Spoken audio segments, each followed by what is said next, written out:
এই রোহান, ঘরটা ভালো করে ঝাড়, আজ কিন্তু লক্ষ্মী পূজা। আহা মা, লক্ষ্মী মা আসবেন মানে কি? উনি সত্যিই এসে টাকা পয়সা দেবেন? তিনি আসেন আশীর্বাদ নিয়ে।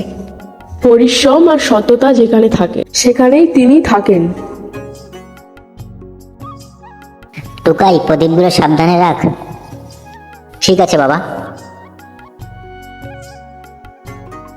ও মা, আমি ভুল করে ফেলেছি। ভুল করলেও ভয় পেও না, সাবধান হও, তাতেই মা লক্ষ্মীর আশীর্বাদ থাকবে। অনেক রাত হয়, রোহন ঘুমিয়ে পড়ে। হঠাৎ ঘরে ঝিলমিলে আলো পড়ে লক্ষ্মী দেবী আবির্ভূত হয়। হ্যাঁ, তোমার মনে এমন অনুশোচনা আর ভালোবাসা, এটাই সত্যিকারের মন। আপনি কি সত্যিই লক্ষ্মী মা? হ্যাঁ, তুমি ভুল করলেও শেখার চেষ্টা করছো, এটাই আমার কাছে পূজা। ঘুম থেকে উঠেই রোহানের চোখ টেবিলের দিকে যায়। মা, সত্যিই লক্ষ্মী মা এসেছিলেন?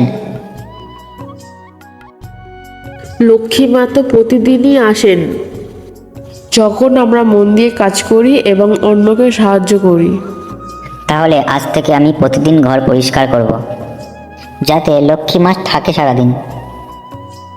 মা লক্ষ্মী শুধু টাকা পয়সা নয়, শান্তি, পরিশ্রম আর ভালোবাসার আশীর্বাদ দেন। তাই পরিষ্কার রাখো শুধু ঘরটা নয়, মনটাও।